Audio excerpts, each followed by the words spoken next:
চলতি মাসের শেষ সপ্তাহে ঈদুল আজহা উদযাপন করা হবে। ঈদ সামনে এলেই কেনাকাটার চাপ বাড়ে।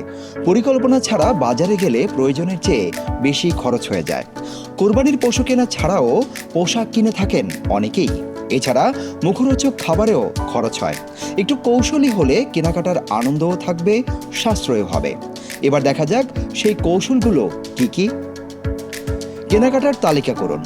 কি কিনবেন, কার জন্য কিনবেন এবং কত টাকা খরচ করবেন আগেই লিখে নিন। তালিকা ছাড়া বাজারে গেলে হুটহাট অপ্রয়োজনীয় জিনিস কেনার ঝুঁকি বাড়ে। বাজেট ঠিক করতে হবে। পোশাক, জুতা, প্রসাধন সামগ্রী, উপহার প্রতিটি খাতের জন্য আলাদা বাজেট ঠিক করুন। বাজেটের বাইরে গেলে অন্য খাতে চাপ বাড়বে। একসঙ্গে সব কেনা যাবে না। একদিনে সব কেনাকাটা করলে ক্লান্তি থেকে ভুল সিদ্ধান্ত হয়।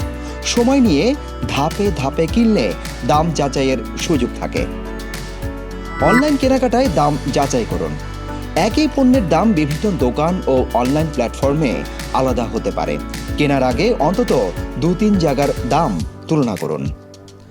কার্ড ব্যবহারে সতর্ক থাকুন। ক্রেডিট কার্ডে বেশি খরচের প্রবণতা থাকে, তাই আগে থেকে নির্দিষ্ট সীমা ঠিক করুন। সম্ভব হলে নগদ বা ডেবিট কার্ড ব্যবহার করুন। শিশুদের কেনাকাটায় সীমা রাখুন। শিশুদের আবদার সামলাতে গিয়ে অনেক সময় বাজেট ভেঙে যায়। আগে থেকেই কতটি পোশাক বা খেলনা কেনা হবে তা ঠিক করে দিন। ঈদের আগে শেষ মুহূর্ত এড়িয়ে চলুন।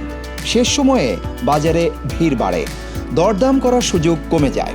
অনেক দোকানে তখন দামও বেড়ে যায়। ট্রেন্ড নয়, ব্যবহার দেখুন। শুধু ফ্যাশনের কারণে দামি পোশাক কিনলে সেটি পরে কম ব্যবহৃত হতে পারে। টেকসই ও বারবার ব্যবহার করা যাবে এমন পোশাক বেছে নিন। ঈদের পরের খরচও ভাবতে হবে।